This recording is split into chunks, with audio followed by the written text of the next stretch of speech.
actuellement ce qui se passe lii kese la déclaration de patrimoine bi ñun ñoo ko porté lan lañ wax président da ngay def déclaration de patrimoine sooy dugg da ngay def déclaration patrimoine sooy génn après ñu publier ko mu créer un cavalier législatif mooy nga fekk amendement nga dugal quelque chose qui n'a rien à voir avec le texte mu ne dinaa ko d'accord à une condition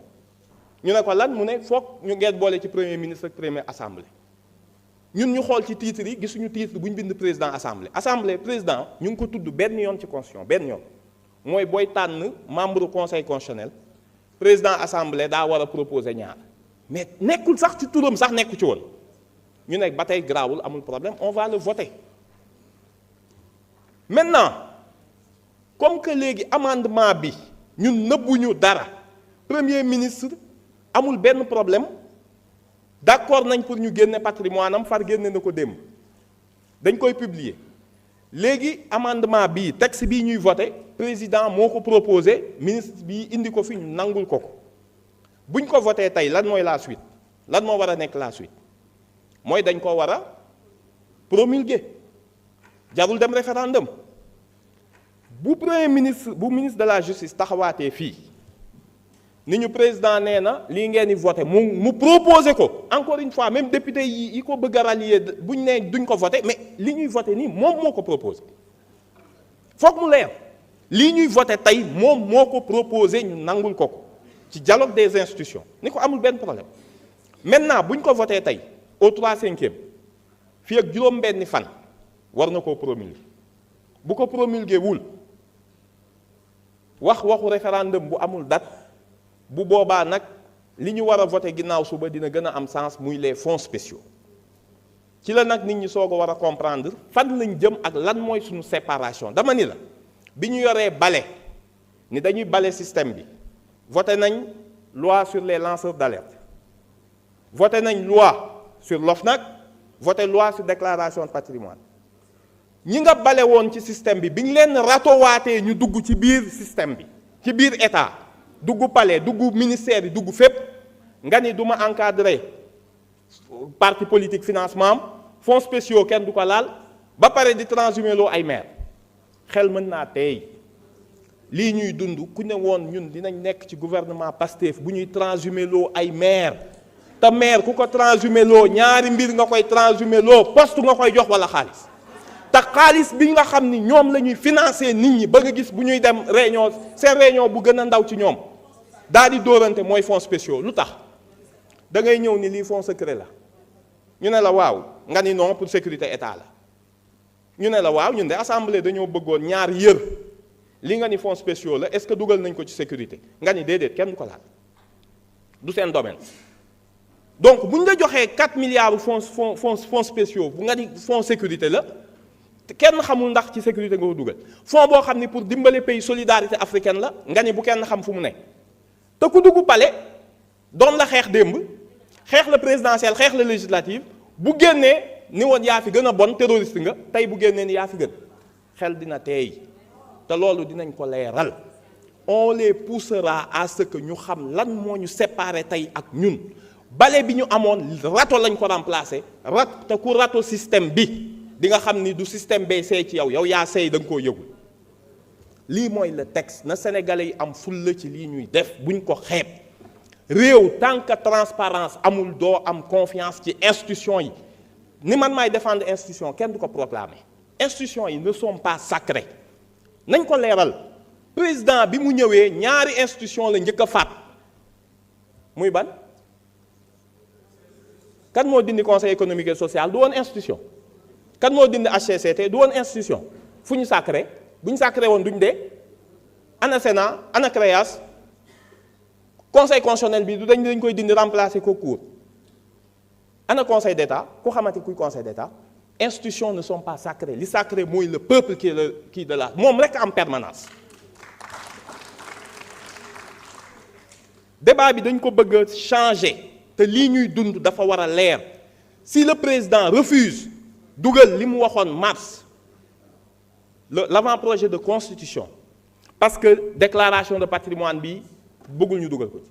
su nee fonds spéciaux yi duñ ko encadrer nga def ko corrélation ak le refus de voter bi ñu waxoon loi sur les partis politiques et l'encadrement de leur financement ni képp ku financer parti politique ci xaalis boo xam ne ci état la jógee dañuy dissoudre sa parti nga ni tey damay defar parti bu bees loolu lépp dama koy xaar ba am doole juddu tey màgg tey dunde état loolu mënul nekk fonds politique ay fonds wu état mënul nekk ruyu xale ab parti buy soog a judd loolu lañ war a wax ku bëgg ruyul xale boo bëggee ko màgg tey ngemb tey da ngay uti vitamine nga jox ko mais vitamine bi mënul nekk les fonds de l'état loolu dañ koy xeex Pastef fa ngi nii dafa ni objectif 1 million de cartes la ñu jaay carte bu ne 1000 francs bu ñu paree am 1 milliard est-ce que ci état lañ ko jëlee ñu ngi woon ci pouvoir mës ngeen ñoo gis fenn ñu woote fa ay meeting ak di def tey jii dañoo continuer population bi continuer ñoo wóolu say mbokk mere la ni la yow ba nga nekkee ministre xanaa nga ne ko non ñun dañoo nekkoon ministre pour nekk des ministres ordinaires on n'était pas là pour s'enrichir suñ bëggoon nguur dañuy toog comme ñoom li ñu def moo gën a yomb toog fee ànd ak waa système bi gestu gis leen ñi la doon xeex démb kooku c'est une faute morale mënoon naa nangu nga séparer ak Ousmane Sonko parce que jubóowu leen ci orientation économique mais est-ce que c'est nécessaire nga dem ratowaat waa système bi ñu dugg ci poison boo génne sa yaram doo ko inoculer waat sa bopp loolu c'est du suicide politique et c'est une faute morale yoo xam ni génération future sunu martyrs yi tëdd ci suuf si xam ngeen ni loolu duñ ñu ko baal.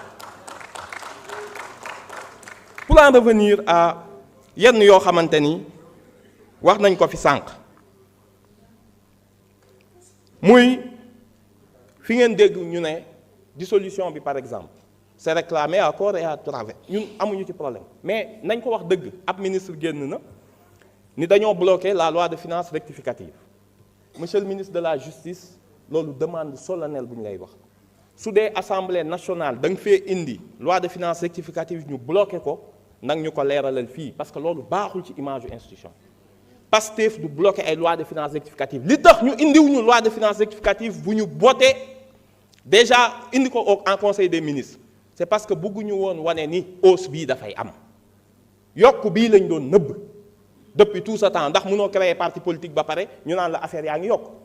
nga nekk di transhumé loo nit ñi et cetera ñuy gis débauche xaalis bi nga xam ni moo am ministre boo ci gis agenda événement religieux moo ëpp avant agenda wu ñi ko sant pour mu saytu leen gis nga leen audience seen cadre et en plus ils n'ont même pas l'intelligence de le cacher fu ñu dem ñëpp xam les enveloppes mais li ñu doon xeex yëpp dafa ñëwaat tey ñun dañoo am kersa gàcce gi ñu am bu ñuy dox ci kaw nit ñi naan leen li ñu leen digoon rato bi yëpp dugalaat na ko on a honte de ce qui se passe actuellement te dañ koy wax ce qui se passe mooy loi de finances rectificative musu fee dugg ils l'ont envoyé sans texte ñu delloo leen ko laaj leen texte bi ba heure bi ñëwul te virage bi Sénégal di dem nit ñi dañ ko war a comprendre il faut que sénégalais xam ce qui se passe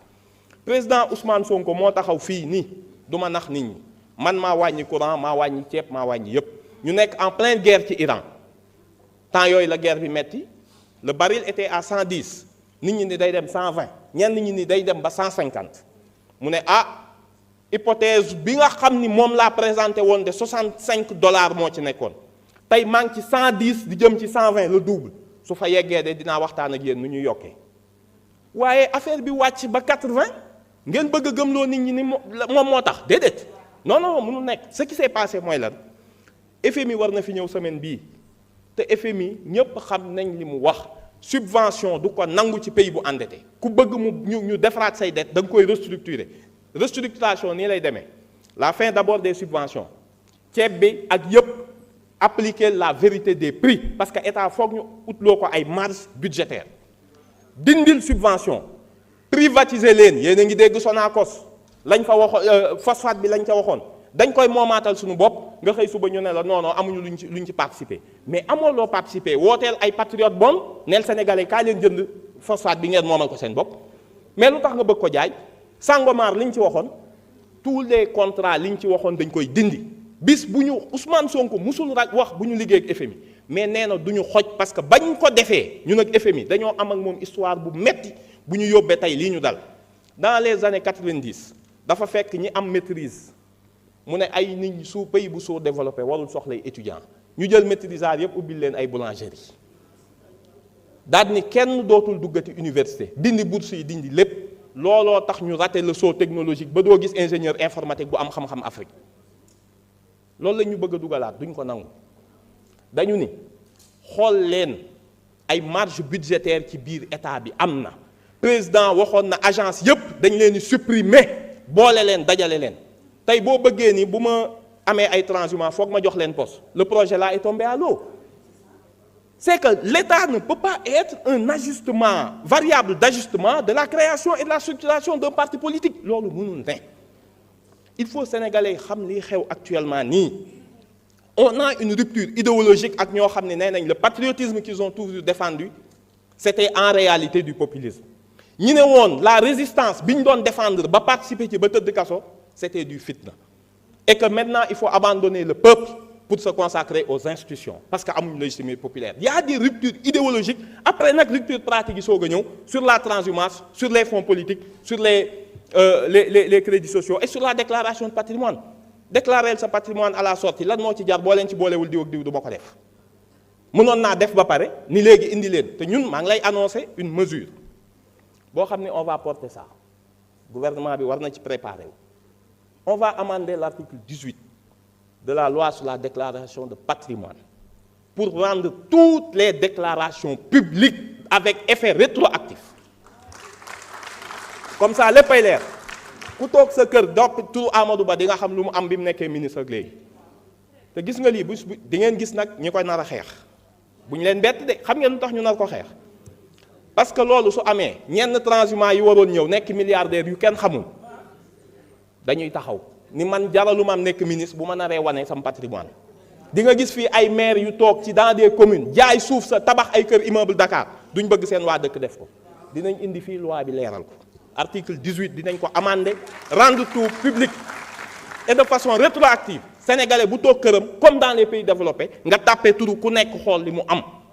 buñ ko fi indee nag bu kenn amender bu kenn vote bloqué te opposition bi ñu ngi leen ciy woo ñi jàpp ni ñun daa am lu ñuy nëbb dégg naa tout à l'heure ku fi wax nee naa la bu ñu ko defee ay maires démissionnés aujourd'hui il y a moins de 30% des maires qui ont fait leur déclaration de patrimoine nañ leen sanctionné mais bu dee da nga ni 300 maires laa moom 300 yi defuñu déclaration de patrimoine ku leen sanctionné moo tax ñu daw làqu foofu ce pacte là c'est un pacte malsain entre le nouveau régime ak ses maires parti mënul juddu sur la base d'un braquage électoral braquage fekk ay nit yu la doon xeex votel ay nit nga ni ñoom laa jënd maa am doole loolu nit war na ko rus a wax munoo dem ci combat naan damaa doppewu